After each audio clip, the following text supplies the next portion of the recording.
year for the editing, 15 minutes to format. So now we're to a year and 15 minutes. What's the next step in the process?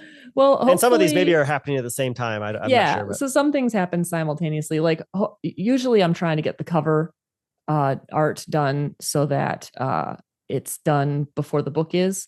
Uh, now that's something I would like to talk about. So let's just talk yeah, about book covers, yeah. because I would think maybe it would come with challenges of its own, but you've written some standalone books, Hmm. and or books that aren't yet part of a series, maybe. But you've Hmm. also written a couple series. Hmm. And so one, I would think continuity in your covers would be important. Yes. But two very different worlds, different feels. Tell us a little bit about the process of finding a cover artist. I would Yeah. think, you aren't necessarily doing the drawings, but you have probably something in mind, or you would know what is going to match the tone. And obviously, Yeah.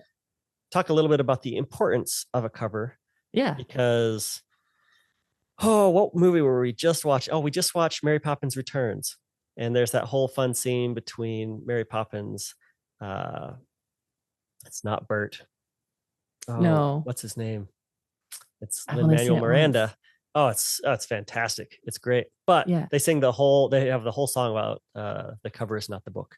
Right. But we make a lot of our decisions based off of Yes. covers and snippets and things like that. So maybe talk a little bit about the importance of a cover, Yeah. and the process of finding someone to work with to design a cover, and then what that Mhm. process is of, now you're providing feedback, I would assume, Oh yeah. as you go through that process. So maybe talk a little bit about the cover design process.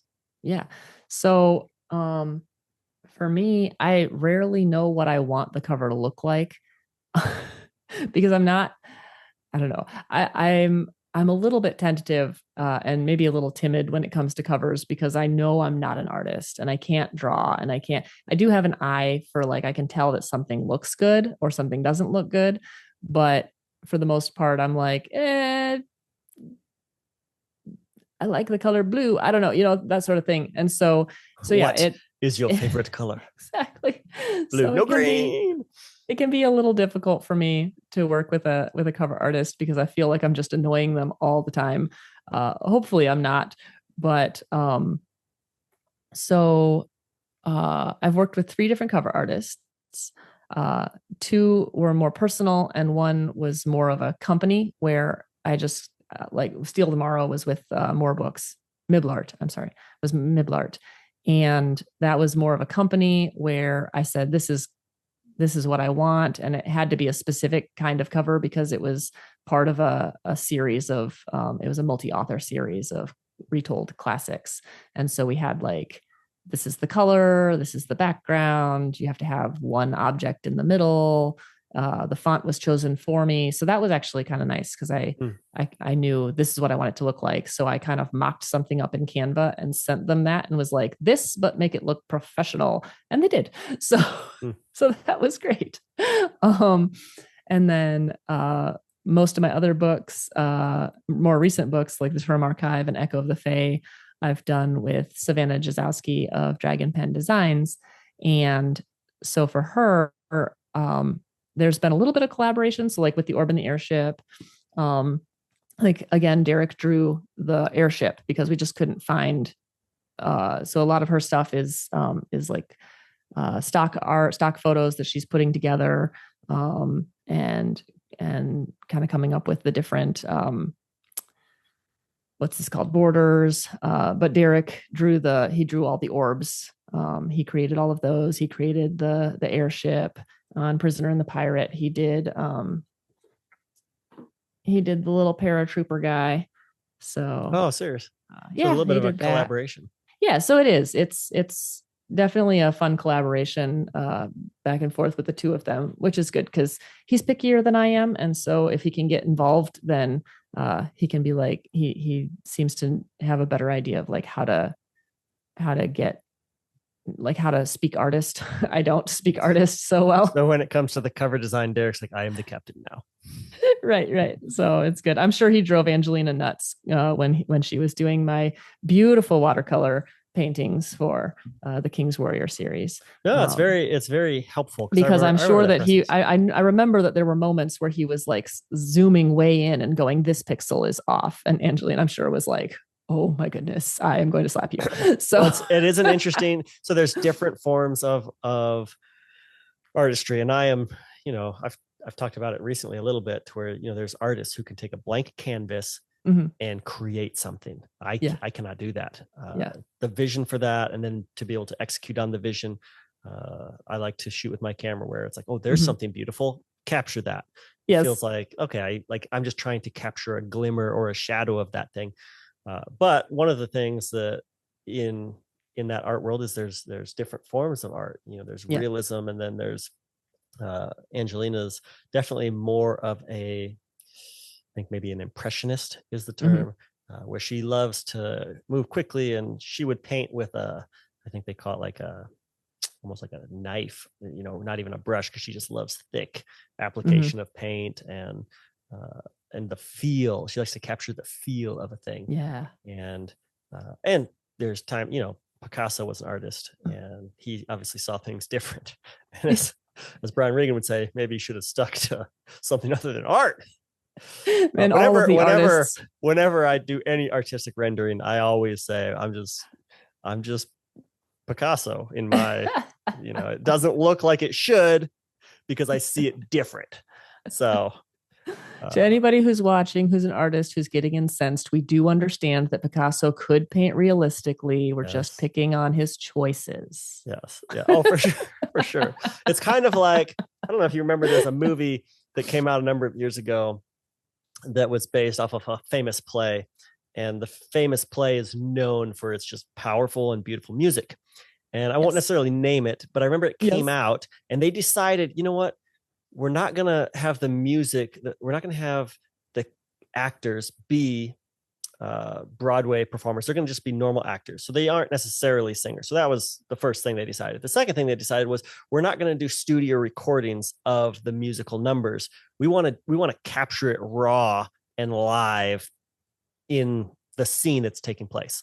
Now, the effect is that you get music that's not on par with what you're used to in this performance. And so a number of people, for that reason, maybe other reasons, weren't as thrilled with it. And I don't know if it was the director or the team behind it came out and said, no, you just don't get it. And it was like, no, we get what you were trying to do. We just don't like it. Right.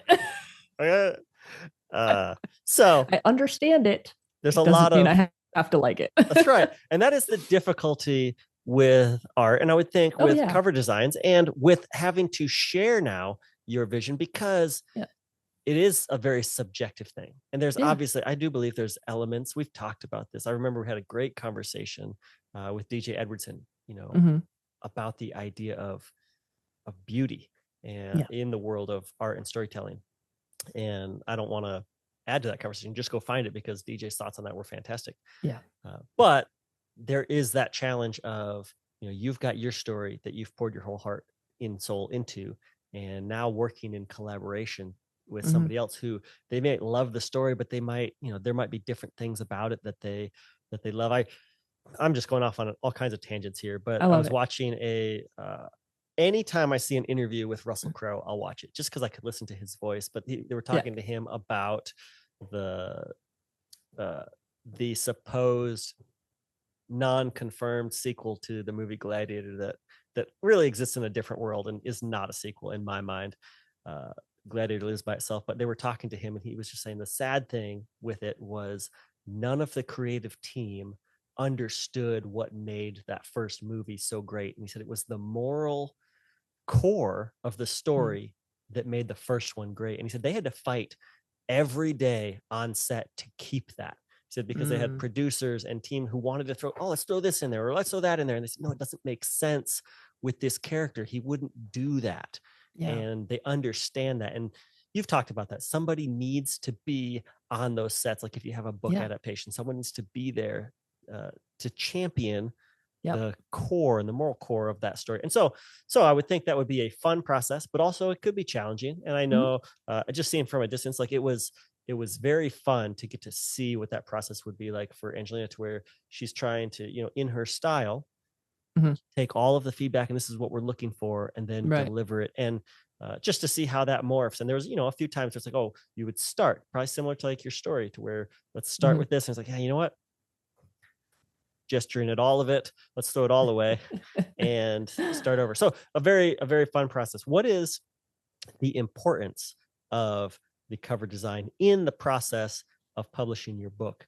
How Yeah, significant? And again, it's not just your cover design, but also you have somebody who's, I don't know if you would call that formatting, but the person designing the cover probably isn't always the person designing the font that's used, or correct. the title design Yeah. that flows with the art. So again, a lot of moving parts, but how Yeah. important is the cover to the book that you're trying to get published? I think it's very important. I think it's important enough that it is the second thing that I would highly encourage people to actually spend money on if they're considering indie publishing. You want a professional cover, and you want your book to be as professionally edited as possible. Those are kind of the two things where I would not recommend skipping. Hmm. Um, the phrase is "Don't judge a book by its cover." Cover artists hate that phrase because they absolutely want you to judge the books by the covers that they've poured their hearts and souls into. And the importance of the cover is that it should give a feel, it should give a vibe, it should give a almost a sneak peek of what is inside. Because as much as we authors want to all be extremely original and inventive and creative and unique, readers just want to read something just like the last thing they loved. Hmm. And so that's one of the reasons you'll see a lot of trends in covers if you go into a bookstore, and Yeah. just to a point where I think it's ridiculous. But you go into a bookstore and all of the covers look the same. Yeah, very Why interesting. is that? It's because people go, "Oh, I just read this book. I want one just like it, but different." Hmm. And so then they go and they look for a cover that's similar to the one they just read. And publishers pick up on that and they go, "Oh, we got to do everything exactly the same." I think that's taking it overboard and to a ridiculous extreme. But if your book is fantasy, it should have a cover that reflects that genre. If your book is a political thriller, it should have a cover that is more reminiscent of something that Tom Clancy would have on his cover, Hmm. as opposed to like a dragon. You don't want to put a dragon on a political thriller book unless there's actually a dragon in there, which could be interesting. And so like it's kind of like coming up with a title too. You want your title to reflect what's in the book. You want your title to tell the reader this is the genre. Because like if I go to library or if I go to bookstore, which I don't go to bookstores very often anymore, but when I go to the library, if I'm browsing, the first thing I see is the title. Hmm. And the second thing I look at is this an author I've read before? And the third thing I do is I pull it out and I look at the cover. And if I'm still interested enough after looking at the cover, I might open it up and read the first page or the blurb. Or is this the third book in a series? And maybe I should start at the beginning, which is a good thing to know. That sort of thing. But so I think a cover, it's really the it's the first introduction of your book to any potential new reader, and so it should at least reflect the genre, if not something about the story, something that's unique or fun or whimsical, or you know some aspect of what they're going to read. Yeah, yeah, no, and that brings up a good question when you're talking about even just so moving on a little bit from cover design to titling your book. Mhm. And again, a small part, and maybe sometimes it makes sense. I was just watching a great video of this guy he's just going through how Star Wars became invented, and how he's like, and he's gonna have a dog father. What are you gonna call him? He's gonna be dog father. And he's like, really? Anyways, so they're going through the whole thing of how they come up with the name Star Wars. Where, well, it just makes sense. It's like Planet of the Apes. Well, that would explain the All apes I'm these seeing here. apes. Yeah. So maybe sometimes it makes sense, but I would love, and maybe you can't without giving away spoilers, but like one of the most intriguing names that you've come up with in your series of published works to me is Mantles of Oak and Iron. Oh yeah. And I would be very curious if you can Uh-huh. to say like, where does that name come from? Because it fits within like the way you've titled all of those Hmm. books in that series. Yep. Um, and so maybe that's part of it. But it's just, yeah, it's a. I love the cover of that book. I don't know if you have it sitting in front of you, I but do. yeah, maybe hold that up because it's a cool cover and it's one of my favorite stories that you've written so far. With And mantles. yeah, I just think that's a cool name. But I would be curious where that title came from. Well, that one was kind of a fun process because so I wrote I had the books written. I didn't really have the titles like all figured out right away, but as I was writing them and as I was coming up with the ideas, I realized there would be 5 books, and then I had the title "The Orb in the Airship" fairly early on, and was like, okay, I love that, but knowing that I wanted to write 5 books, I didn't want to be stuck in the noun of the or the noun and the noun. Like the orb in the airship worked and it was beautiful, but I didn't want all 5 books to have to follow that specific formula Right. with the title. And so as I was writing Mantles, I was thinking about how um, the so the bars that the boys are trying to earn to graduate from the academy are these iron chevrons. Mm, And so I was like, oh, iron. And then like thinking of mantle, not like a fireplace mantle, but the kind of like mantle that you shoulder mm, and that you take on this responsibility. And so I was like, oh, like it's like a mantle of iron, because not only is it the the reward for what they're doing, but it's also the duty and the responsibility that they're hoping to take on. And they probably don't even know how heavy that's going to be. So, like this mantle of iron. And then halfway through the book, I realized that one of the characters was one of the bad guy characters was going to be creating tree monsters. And so then oak, and that these characters were going to have to battle these tree monsters. And so then it became Mantles of Oak and Iron, and kind of took on a little bit of a dark twist, because the tree monsters are people who have been blended with trees. mm. And so they take on this mantle of being a tree and no longer having their human form anymore, which is dark. But so yeah, so Mantles of Oak and Iron kind of just emerged and was not the noun and the noun. So Yeah. Yeah. No, I love it. I think that's great. And cool the thought process behind that. And I can see that as it's a cool example of something that piques your interest. And then once you read the story, you understand that.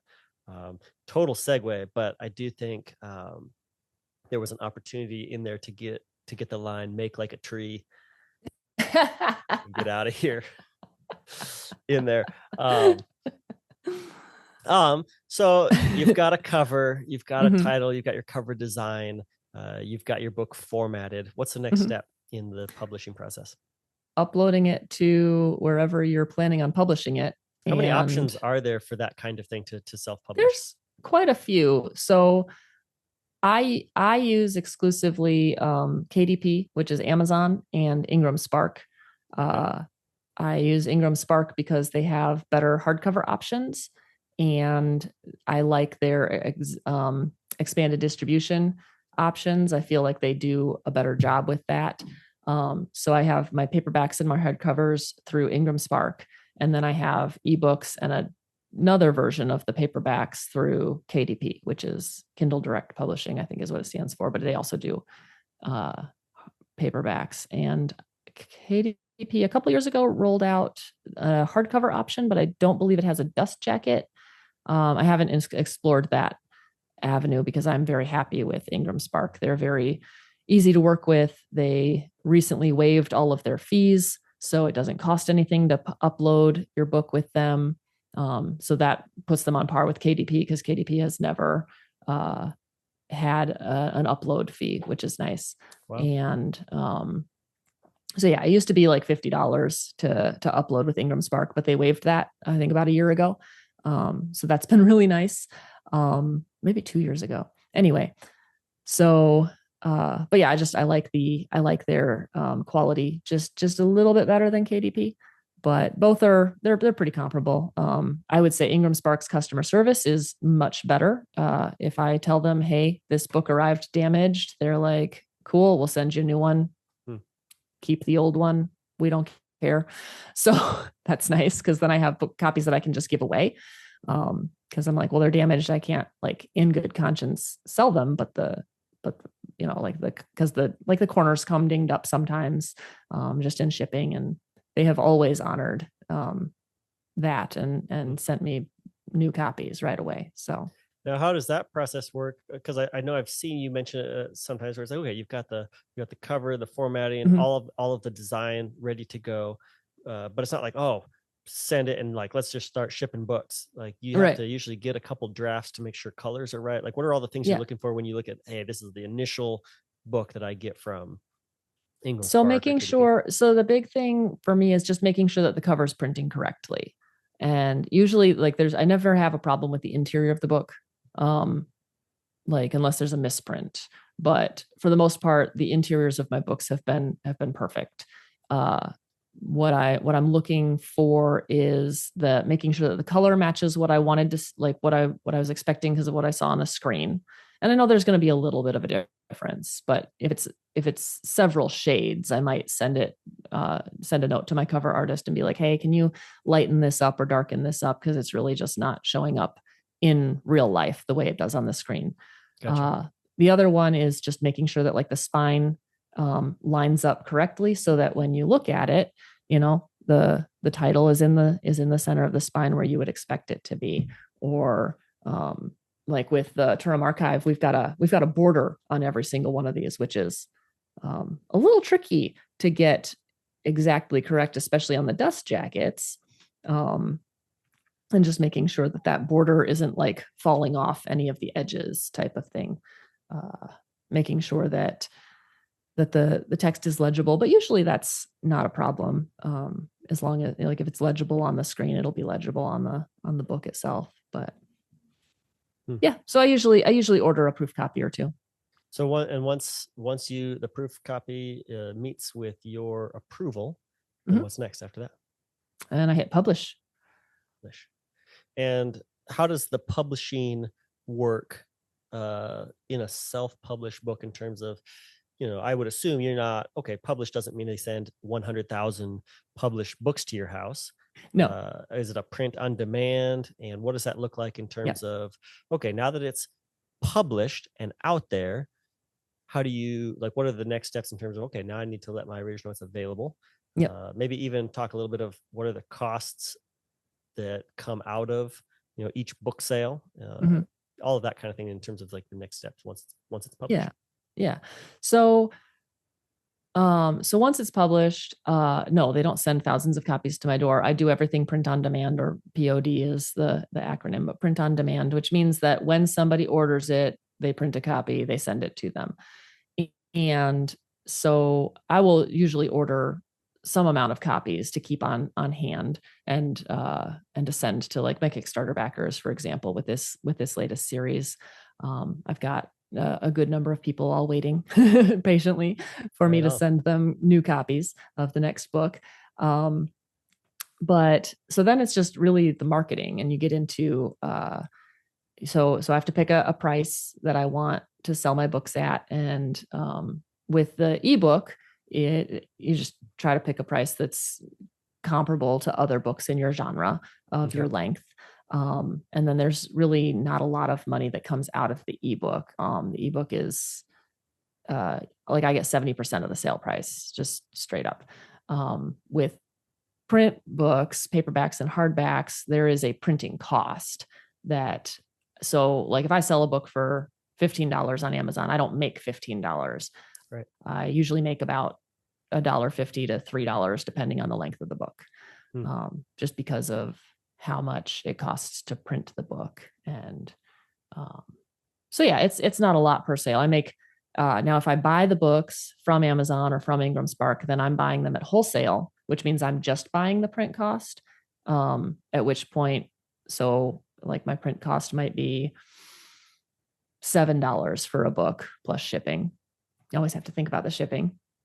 And so then if I sell it for $15, then I make, $6 to $8 on the sale, because Amazon's not taking a cut, or Ingram Spark's not taking a cut. So Amazon does take a cut on top of the print cost.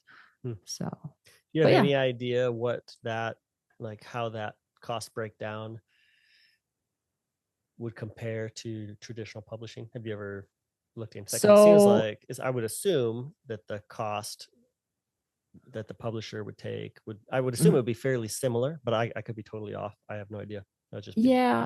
So I haven't looked into that in a while. Like I said, the last time I was looking at traditional publishing was about 13 years ago, but I believe that the royalties that you make on a traditional publishing sale is somewhere between 10 and 15% of every book sale. So on a $15 book, you'd make $1.50, or whatever 15% is. So in terms of something. Anyway, just in terms of a book sale, it would probably be fairly comparable. Yeah. I think that would take us to the next step, which probably where there would be a little bit of a difference, but this is again another step that probably never ends once you have put the book out. And I would think that the next step would be marketing. Yeah. Would that be correct? Yeah, absolutely. So then you're just marketing forever, unless you don't want to sell it anymore, in which case you could stop marketing and then you might still make a couple of sales. But can you talk a little bit about, because marketing, I can tell you I'm not good at it. Well, I think that's where, when you talk about marketing, I think we're thinking a TV advertisement or a magazine advertisement. And certainly those are forms. But I would say you are continually marketing in oftentimes, and probably in multiple ways, but oftentimes a very organic way, in terms of building a community that you're both a part of. And well, I guess you're just a part of, but like blogs and doing a lot of the collaboration type works. Like I think that all falls into like the idea of marketing, going to absolutely being a part of Realm Makers. Can you talk a little bit about all of the different ways, for sure, ways that maybe you say, yes, this is a direct effort to market my work, and other ways where it's like, I think, a side effect of doing this is marketing, but like it might just be, it's just another form of writing or communicating with my audience. Yeah. So there are things that you can do, like you can buy ads on Facebook, you can buy ads on Instagram, you can buy ads on Amazon. I think you can buy ads on BookBub now. There's a lot of, and I know authors who have some success with those. I've never been good at it, so it's not worth it for me to spend money there, in those places. I've listened to podcasts. I have taken marketing classes. I have done a lot of research, and short of spending $100,000 on marketing, the only thing that consistently works is making real connections with readers. And so however you do that. So that looks like being a part of a community, whether it's an online community where you are in a group of readers, and it's not selling to them, not being like, hey, buy my book, buy my book, buy my book. Look, I wrote this book. Look, I wrote this book. It's more being helpful, being a voice that they come to trust and like.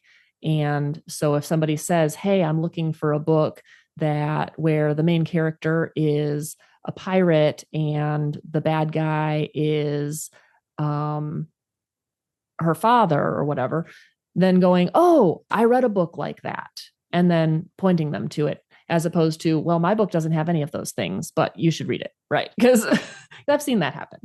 And it's hard, because you're like, I understand that you are desperate to sell a book, but I also, that they're not going to buy it. That's not what they asked for. And so that's like being real and being authentic in whatever community you happen to be in, and letting people know that you're an author. Because if they don't know, then they won't know. For sure. But so I have a blog. I have a newsletter, I have a website. Having a website and having a newsletter seem to be the two things that work really well. Guesting on podcasts. Now I have my own podcast with you. So just kind of trying to get the word out. I'm actually leaving social media. So it's funny because I'm like, well, you can like get involved in communities on social media, but it's getting to a point where those avenues are drying up a little bit, especially if you're a fiction author. And that's where, like, because I was talking to my husband Derek the other night, and I was like, I keep listening to these podcasts and trying to learn like how to market better, how to sell fiction books. And it seems like every piece of advice that I come across is, well, this would be great unless you're a fiction author. It's like, well, this works really well if you write self-help books. This works really well if you write nonfiction and you can prove that you're an expert in such and such a field. And I'm like, I am an expert when it comes to dragons. Okay. But that's not helpful. As Eeyore would say, very amusing in a quiet sort of way, but not very helpful. Exactly. And so it's like, I'm an expert when it comes to story. I have spent my life studying story, but that's none of that. That's not nonfiction. That's like 4 fiction books. And so it's been very interesting kind of going, okay, as I listen to these podcasts and I, and trying different ones. It's not like I'm actively looking for people who are telling nonfiction writers how to market, but it just comes up over and over and over again. Well, as I'm telling you all of this information that would be great for this marketing tool, I am not talking to fiction authors. And you're like, oh, okay, well, then I got to find somebody else to listen to. So that's been a little discouraging lately. But I also think that the more I hear that, the more I learn that, the more I go, the way that I've been doing this for the last 13 years is the way to do it. And that's one reader at a time. And it's hard and it can be discouraging, but when you make that connection with one reader and they, start screaming at you, when's the next book, then it's worth it, and so it's like, this is, and then they start telling their friends and as you get more and more readers and they start telling all of their friends, then it can start to snowball on you. And you're like, oh, I don't, I'm getting, comments from people I've never met and I've never heard of before, like where are these people coming from? And so that's fun. Like it can start to pick up, but it is very slow. I'm sure that if you're good with ads and keywords and that sort of thing, that you can make it faster. But I haven't figured it out yet. So, well, I think you're in the process of figuring it out. And I think, like anything, your marketing it's important, but at the end of the day, I would think the most important thing is the product itself. And marketing is such a funny thing. We move through these time periods. I remember, so as a marketing major, still not having any real idea, how things work. And sometimes you just throw things at the wall. And there are obviously certain things that you can have success with, but marketing is just so funny. It's like there was a time where, let's say you were selling gloves. Well, your marketing campaign would be a picture of your gloves and it would say, need gloves, buy our gloves, they're great. And we don't live in that time anymore. We live in a time where as soon as you suggest that you're selling anything, people just shut down. And so that's why you see all these, almost bizarre commercials where you're left going like, what was that about? Because you're not trying to sell a product anymore. Now you're trying to sell an idea or a lifestyle, and you're trying to associate your product with something that they already want. And you're not saying to buy it. You're just saying, well, look at those people. They've got what you want. And so if you drink Coke, you will also be incredibly tan and lovely, which exactly maybe. But so it becomes very difficult. So I would think, right now, personal branding is important because what, in a sea of a million voices, what is the thing that separates you? Well, it's your voice. It's who you are as a author, a filmmaker, a musician. And that's why I do think it's so important, because now when you do have books being published by AI generators and just, people have a limited amount of time. And so what they want, I would assume most people want something that's authentic and real. Well, how can they know something's authentic and real? Well, if they know the person who's creating it. And like you said, you built that trust in terms of, okay, I think that's part of it, but I don't know that there's a fast way to do that. Certainly it can happen. I remember I was watching another great interview with the comedian Nate Bargatze, and he was just talking about how he believes that a lot of the success stories are either you hit it big at 19 and just, win the lottery and everything goes great. He said, or you have to grind it out for 20 to 30 years. And he said when he turned 25 and realized he was still performing at little venues, he realized, okay, this is going to be a grind. And again, you look at those kinds of stories and, someone like him to where like, I think he's the highest grossing comedian last year, maybe this year as well. But toiling in obscurity for for decades. And I'm sure you could say, well, here's certain things. Like sometimes things just line up, and you could say, looking back, I could offer this advice to my younger self. But some of it is just being willing to continue to show up. And that's got to be difficult. I would think that would be one of the last things. Obviously, we've been chatting for a while, but I think it's been something that could be very helpful to other authors that are out there. And I would think when you talk about social media, because it's an easy trap to fall into in any area of interest. It's easy to fall into for me. When you go on social media as an author, I would assume 90% of what you're seeing is other author type content, where for me, like I see a lot of filmmaker content. And so I'm constantly seeing people who might be 100 steps farther in their journey than me, but I'm comparing myself to all of them. And it can become very defeating. It can become very easy to like, everything I want to do is for affirmation, like likes or follows or book sales. And one, that's not what started your journey, and two, it shouldn't be what continues your journey. And so having done it for as long as you've done it, how do you, because when you put your heart out there, like the worst thing, I've told people this, like with if I put out a video, said the best thing would be like a resounding, universal, this is amazing, with lots of feedback. And another thing would be a universal, we hate this thing you've made. But the worst thing is nothing. Right. And just like, oh man, just a big nothing. Feel like Pluto out here.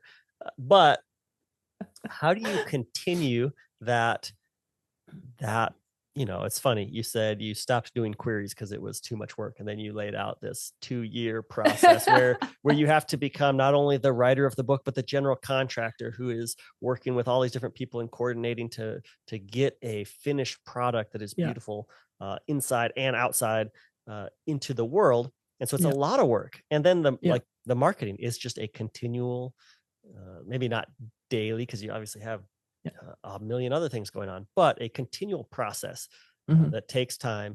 And how do you continue to do that? I would think you would have to find a way to just find joy in the process and believe in what you're doing. But I'd like to hear your thoughts on how do you continue to put in that effort to where like you put out a book and know that, hey, it could be years before it finds its audience. It might not be an instantaneous thing. So what causes you to pick up the pen, as it were, and start the next one? Well, and I'll correct you slightly. I didn't say that I didn't want to write query letters because it was work. I said I didn't want to write query letters because I hated it. Loathe entirely. So yes, like indie publishing is way more work than writing query letters, or maybe it's equal, but I enjoy that work. I enjoy the editing, and I enjoy being in control of the whole process. And except for the marketing, I don't like that. So maybe I'll just stop. Everybody keeps saying the best marketing you can do is just write the next book. So maybe I'll just focus on that for a bit. But no, how do I keep picking up my pen? That is kind of an involved answer. To some extent, it's who I am as a storyteller. I have these stories and I have to write them.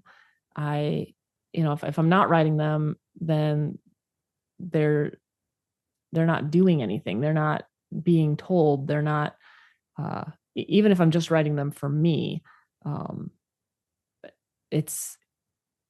can't not write the stories. But at the same time, it's not just for me, because the creativity and the talent that I've been given by God for writing stories is something that I feel he is asking me to do with him. And so, like, and I have asked him, like, there have been many times, especially in the last 5 years, where I have just told him, look, if you don't want me to write anymore, if this is not what I'm supposed to be doing, I will give it up. You just let me know. And he never has. He's never said, no, this is not for you right now. It's always just this sense of, this is your gift. You need to use it. And like when I wrote Echo of the Fae, I didn't even want to write that book. I didn't want to write it right then. I wanted to write it eventually, but I didn't want to write it right then. And he really was like, no, we are writing this book right now. And I know that makes me sound like a crazy person, but I'm not. It just really was it really was a cooperative effort writing that book. I feel like Echo of the Fae was not something I can really take credit for, which is weird. It's a weird place to be. And then I felt like I needed to get it published right away. And so went through the process, had it published. We found out the week before that I was publishing Echo of the Fae that Derek had gotten laid off, and that was 2020. And it really took the wind out of my sails. Really meant that I didn't do any marketing because I was like, oh, we can't afford anything until he has another job, that sort of thing. And and so it's just kind of okay, publish this book. And I still don't know why, and I may never know why that book needed to be out right then, but I hope that whoever needed to read it did. And so that's where I kind of come to is like, I may never be a household name. I may never be famous enough that all the Jenelles who spell their name with an A have to correct the barista at Starbucks. But I know I have readers who love my stories. I know I have moms who are, I know that there are moms of young men who are so thankful that I'm writing books for their boys that are clean and that are about heroic characters. And even if they're the only ones that ever read it, that's enough. And to some extent, I try really hard to feel, in the depth of who I am, that even if I'm just writing this story because I'm doing it with God, that's enough. I'm very human, and so I want awards. I want that, like, yes, we love this. This is my favorite story. But I'm working towards being like, you know what, if I'm just being obedient, then that should be enough, right? I know that should be enough. It's not always enough, but yeah, just how to pick up the pen. It's to some extent, I love it, and so it's not really work. And to some extent, it's an act of obedience, and to some extent, I know that there are readers who want the next book, and that's very helpful as well. Yeah, for sure. Oh. That brings me to, I got two last questions for you. Okay. And then we can wrap this up. All right. I was thinking when you're talking about releasing Echo of the Fae, I don't know, I'm always just thinking of movie quotes. And so I'm just thinking, like, whenever you release a book, you got to feel a little bit like Crush from Finding Nemo. Let's see how Squirt does flying solo. Yes. But also when I'm listening to your process, we had a conversation with a filmmaker recently and asked him the question, what's your favorite part of the filmmaking process? And I loved his answer, because there's times where, whether I was playing baseball or making films or doing any number of things that I've done, where not every part of the process is fun. And there's times where, man, like, I think I've told you this before, like, we've gone hunting before, and in the middle of this thing that we've decided to go do for fun, I will be saying, I hate this. Usually when it's pouring freezing rain and you're soaking wet, it's the middle of the night and you're thrashing through underbrush and you're like leaning, trying to get through it. And it's just, this is like, you're freezing to death. You're miserable. You know, you're going to be wet for the next like 7 days in a row. And it's like, man, I hate it. Why am I doing this? But his answer was very encouraging to me, because we asked him, like, what's your favorite part of the filmmaking process? And he said, when it's done. When it's over, he said, it's just so hard. It's really hard. And so when it's all done and all the work is, you get to see the finished result. He said it's great. He's like, but what I love is, he's like, when I watch my film, he says, I see all of the hard things that nobody else sees. Like the day my van got broken into and we had to move a shoot, or this shot didn't work, or this, location fell through, and all the things that nobody else sees, all the hard things we had to do, all the creative things we had to come up with, all of the obstacles, all of the, you know, incredible hurdles that had to be launched over just to get this thing to the finish line. He said, it's really hard. It's like, but that's my favorite part. I thought that was very encouraging. And I was thinking, as you were talking about, like, another movie quote that I love that comes to mind is Eric Liddell in Chariots of Fire, when he says, I believe God made me for a purpose. Yeah. But I also believe he made me fast. And when I run, I feel his pleasure. Yeah. And so I guess that's my question is do you feel that? And what are the moments, if you do, that where that comes into play? What is your favorite part out of all of this process? And that doesn't mean like, oh, like if you said, oh, it's writing the story. Well, probably not every day, but like, what is specifically, like, what are those moments? What does that look like? Yeah, I would say, yes, I love that quote from Chariots of Fire, and I would say that I identify with it quite a bit. Not about being fast, but about writing. I do like running now too, though. But my favorite part. I'm sorry, I don't feel God's pleasure when I run. Yeah, I feel his wrath. No, I'm kidding. You just got to get better at it. Just need to change all of this. No, but it's funny listening, like thinking about like what my favorite part is, because I figured that was where the question was going. Whatever part I've just started is my favorite. I don't love the slog through like every, like the, okay, I'm writing writer's block, or I have to, but I love like when I'm like, oh, I get to start drafting a new story, like that's exciting. And I love it. And it's so cool. And then you get to the point where you're like, okay, I've almost done. And then you're like, oh, I'm writing the ending. So that's exciting. And then you're like, okay, I've written the book. And you send it off to the editor, and then you start writing something else or whatever. And then you get your edits back. Oh, I'm so excited to dive into these. And then you start reading all the things they didn't like, and that's not as much fun, but it is interesting how it's like, I do love every part of it. If I could do it for less time, maybe that'd be good. I don't know. The beginning.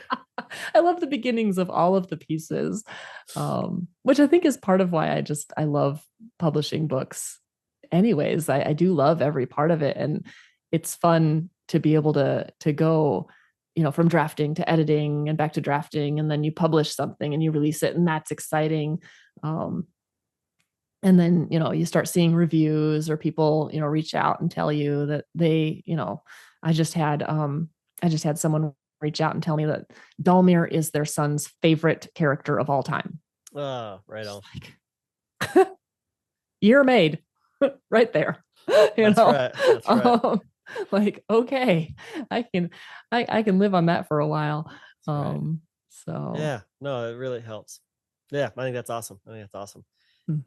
Last question before we can wrap this up. And again, I think would love to, if you guys have questions or comments, we would love to be a resource for helping you. Absolutely. And if you are an aspiring author, or an author in the middle of your journey, or a multiple time published author, one, we'd love to hear what you're working on, but two, understand that everybody's journey is going to be a little bit different. And so I was thinking, I was going to say, hey, if you could offer one piece of advice to authors out there, but I would say, let's make it more specific, just for you. If you could go back and just sit down and have a conversation with yourself in 2010, 11, 12, and maybe not advice, but encouragement, and what would you, just in terms of the author journey, the publishing journey, what might be some of the things that you would share with yourself 12 years ago, or to yourself at the beginning of your journey? I would probably tell myself to do one more round of edits. And then I would also say the journey is worth it. Don't be scared to get started just because it's not perfect right away. Everybody has a debut novel. Most people look at that debut novel with a mixture of fondness, regret, and cringe. Your writing is going to get better across 20 years, across 30 years, across 40 years. Your last book and your first book are going to be vastly different in terms of quality. That doesn't make the first book not worth publishing. It doesn't make the first book bad. It just means that it's what you can do right now. And if you wait until it's perfect, and if you wait until you're the best writer you'll ever be, you're waiting until the last day of your life to get started. And you will see yourself improve. And there will be things you'll look back at and go, I can't believe I wrote that. But that's part of the journey, and it's worth it. And I think myself and then also other authors that I've talked to, many are paralyzed by that fear of what if I put it out and it's not good enough? It's like, you will put it out and it won't be good enough for some people. You find your audience, you find the people who love the thing you're doing, and don't let them go ever. Yes. Kidnap them. No, just kidding. But yeah, no, it's I would say always do one more round of edits on that first book. But if you think it's ready, one more. Yeah. And then put it out and just do it, because if you don't, you will never do it. And that would be sad, because I think the world needs your stories. Yeah, I agree. There's a lot of stories that all the great stories haven't been told, because every day there's new stories. It could be your specific story or the story that gets put on your heart. And that's encouraging, because if your favorite part is the beginning of any step of the process, your advice is to anyone considering starting that journey of 1,000 steps, 1,000,000 steps, 1,000 miles, is just get started, because that's the best part. Yeah. The wind's in your sails. The breeze smells fresh. Yes, the canvas is blank and it looks perfect. It's so good. Yeah. Well, definitely, and I'll have you send us off. But thank you very much for sharing this, Jenelle. It's been fun for me to get to hear a little bit more of like a big picture of the details of the trench life of being an author, and understand that I've told you many times, I feel like authors, you guys are like Olympic athletes toiling in. I was talking to Aunt Maida. I said, maybe, I don't know if obscurity is the right word, but you spend all this time working, and then you finally get, the day of your event. So it's very impressive. I love the tenacity. I love the courage to put a piece of yourself out there. I love the passion and the heart behind doing something that you feel called to do. Mm-hmm. I love storytelling, and I love good stories, and it's my heart to become better at the craft of telling stories, because when you come across a impactful, powerful, inspiring, encouraging, beautiful story, it can have a life-changing impact. And some of my favorite things in this world have been experienced through stories. So I would encourage any of you out there that are on this journey, please share where you're at in your journey with us, any tips or advice that you have of your own.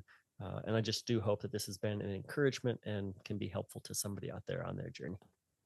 Yeah. And let us know if you want more of our conversations to revolve around true life stories and our own things that we've learned, or if you just want us to talk about movies all the time, because we could do either. But for now, thank you so much for listening, for giving us your time and coming in out of the storm and huddling in our cave with us. See you next time.